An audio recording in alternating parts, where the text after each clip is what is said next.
Hello friends, नमस्कार। मैं प्रियंका स्वागत करती हूँ आप सभी का आपके अपने चैनल टाइट टीचर जॉब में। दोस्तों, आज हम DElEd second semester 5th paper सामाजिक के अध्ययन देख रहे हैं। उसके अंतर्गत हम देख रहे हैं राजन सीरीज के लघु उत्तरीय प्रश्न। तो दोस्तों, यहाँ पर आपके टोटल 20 क्वेश्चन हो चुके हैं। आज हम देखेंगे क्वेश्चन नंबर 21। तो दोस्तों, यहाँ पर क्वेश्चन पढ़ने से पहले हम आपको इन्फॉर्म करना चाहते हैं कि आपका राजन सीरीज का प्रारंभिक शिक्षा के नवीन प्रयास द्वितीय प्रश्न पत्र के लघु उत्तरीय प्रश्न कंप्लीट हो गए हैं, जिसकी लिंक आपको डिस्क्रिप्शन में मिलेगी। साथ ही यहाँ पर आप बात करें हम पवन सीरीज की, तो अंग्रेजी की पवन सीरीज के लघु उत्तरीय प्रश्न यानी शॉर्ट आंसर टाइप के क्वेश्चंस, जिसके टोटल 17 पार्ट हुए हैं, वो भी इस डिस्क्रिप्शन में उसकी भी लिंक आपको मिलेगी। और साथ ही चैनल के प्लेलिस्ट में आपको सारे चीज़ें आपको मिलेंगी, तो आपको जहाँ भी सुविधा हो वहाँ से अपनी स्टडी करिए। तो चलिए देखते हैं। इसमें क्वेश्चन है, भारतीय संविधान की 4 विशेषताएं बताइए। ये आपके बीटीसी 2016 में पूछा हुआ क्वेश्चन है। तो दोस्तों चलिए देखते हैं उत्तर। भारतीय संविधान की प्रमुख विशेषताएं इस प्रकार हैं। तो दोस्तों, भारतीय संविधान की क्या क्या विशेषताएं हैं उसके विषय में हमें लिखना है। तो इसमें केवल आप मेन पॉइंट याद कर लीजिएगा, बाकी सारी चीज़ें हम लोग डिस्कस कर ही रहे हैं। इसमें पहला है व्यापक संविधान। व्यापक और विस्तृत संविधान है भारतीय संविधान। तो दोस्तों, भारतीय संविधान विश्व का सबसे व्यापक संविधान है। वर्तमान में इसमें 395 अनुच्छेद, 22 अध्याय और 12 अनुसूचियां हैं।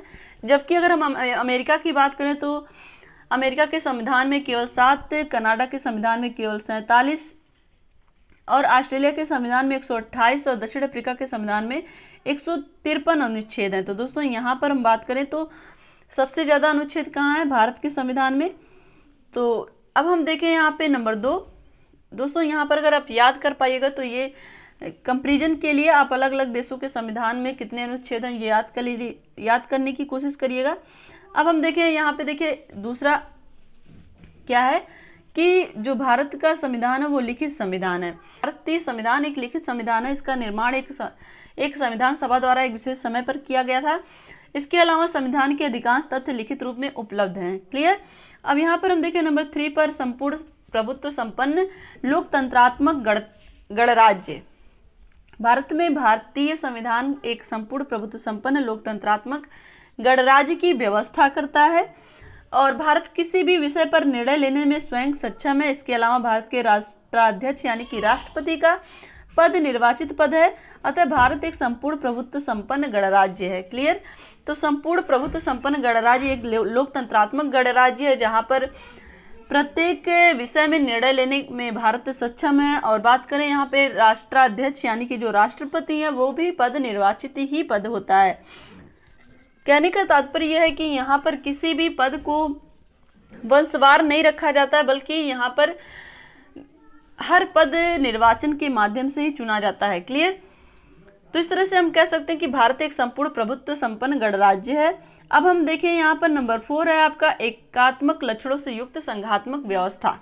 भारतीय संविधान एक एकात्मक लक्षणों से युक्त संघात्मक व्यवस्था है, जहाँ पर हमें एकात्मक लक्षण तो दिखते हैं लेकिन वो संघ के रूप में इसकी व्यवस्था है। संघात्मक व्यवस्था के समस्त लक्षण भारतीय संविधान में विद्यमान है, लेकिन संघात्मक व्यवस्था अपनाए जाने के बावजूद भी इसका प्रमुख उद्देश्य एक सुदृढ़ शक्तिशाली केंद्र की स्थापना करना है।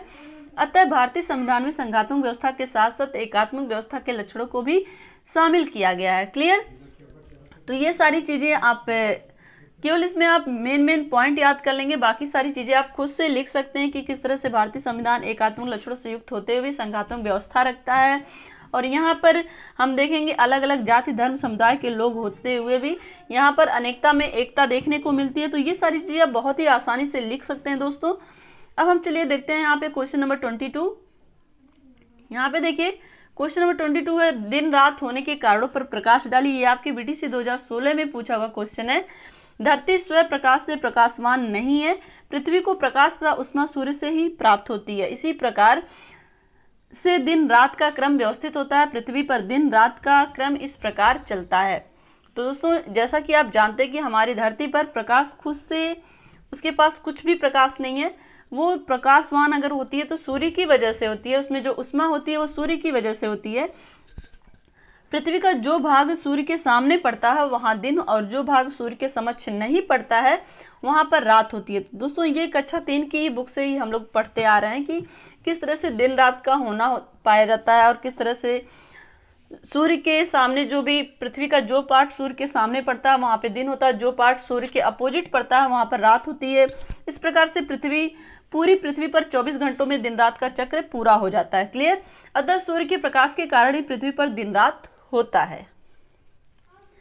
अब हम देखते हैं क्वेश्चन नंबर 23। अच्छे नागरिकों के 4 गुणों का वर्णन कीजिए। यह आपके बीटीसी 2016 में पूछा हुआ क्वेश्चन है। एक अच्छे नागरिक के कर्तव्य के विषय में हम देखते हैं। एक अच्छे नागरिक के निम्नलिखित कर्तव्य होने चाहिए। नंबर 1 पर हम देखें, पर्यावरण संरक्षण में व्यक्तिगत स्तर पर अपना योगदान सुनिश्चित करें, पेड़ लगाए, पानी बिजली बर्बाद ना करे, शोर शराबा कम करे, कचरा इधर उधर ना फेंके तथा प्लास्टिक के प्रयोग को बंद करें। तो दोस्तों यहाँ पर देखिए एक अच्छे नागरिक के क्या कर्तव्य होने चाहिए। तो दोस्तों चूंकि आप एक राष्ट्र के निर्माता हैं, तो अगर हम इस तरह का कार्य करें जिससे कि हमारा जो देश है वो स्वच्छ भी बने और साथ ही प्रगतिशील भी हो, उन्नतशील भी हो, तो इसके लिए हमें अपने समाज से जुड़े, अपने देश से जुड़े उन सारे कार्यों को करना चाहिए जिससे देश की उन्नति हो। तो दोस्तों अगर हम बात करें पर्यावरण संरक्षण की, तो पर्यावरण संरक्षण केवल देश का ही मुद्दा नहीं है, पूरे विश्व का मुद्दा है कि किस तरह से हम अपनी प्रकृति को बचाएं, क्योंकि हम अपने कार्यों से प्रकृति को बहुत ज़्यादा नुकसान पहुंचा चुके हैं। तो दोस्तों पर्यावरण संरक्षण में व्यक्तिगत स्तर पर अपना योगदान सुनिश्चित करना है कि हम किस तरह से पर्यावरण को संरक्षित रखें, किस तरह से हमारे माध्यम से पर्यावरण को सुरक्षा मिले, पेड़ लगाएं, पानी बिजली बर्बाद ना करें, शोर शराबा भी ना करें, इधर उधर कचरा ना फेंकें, प्लास्टिक का प्रयोग बंद करें, किस तरह से हम प्लास्टिक के थैलों का प्रयोग ना करें जिससे कि हमारी जो पृथ्वी है वो प्रदूषित हो रही है। और दोस्तों बहुत सारे जो नदियों में कचरा इकट्ठा होता है उसमें बहुत सारी प्लास्टिक पाई जाती है, तो इस तरह से हम अपनी पृथ्वी को प्रदूषण से बचाएं। तो ये भी एक नागरिक का कर्तव्य है। अब हम देखें दूसरे पर, सार्वजनिक स्थानों पर उत्तरदायी नागरिक होने का उदाहरण प्रस्तुत करें। तो जो भी सार्वजनिक स्थल हैं वहाँ पर भी किसी भी तरह की गंदगी ना फैलाएं, कूड़ा कचरा ना डालें, जिससे कि एक उत्तरदायी नागरिक के रूप में उदाहरण प्रस्तुत करें। और यहाँ पर हम देखें नंबर 3 पर स्वच्छता का ध्यान रखें। स्वच्छता का ध्यान किस तरह से कि आसपास के चीज़ों के स्वच्छता के बारे में ध्यान रखना और साथ ही शौचालय का प्रयोग करना। और अगर हम बात करें तो किसी भी सार्वजनिक स्थल पर किसी भी तरह की गंदगी ना फैलाना। और नंबर 4 पर हम देखें अपने बच्चों को अच्छा तथा जिम्मेदार नागरिक बनने की शिक्षा देना। तो ये भी एक अच्छे नागरिक का कर्तव्य है कि किस तरह से हम अपने बच्चे को उसके भावी जीवन के लिए तैयार करें कि वो भी हमारी तरह एक उत्तम नागरिक, एक महान व्यक्तित्व का निर्माण करे खुद में, जिससे कि देश की उन्नति कर सके, देश को आगे रिप्रेजेंट कर सके। क्लियर। तो दोस्तों आज के लिए बस इतना ही।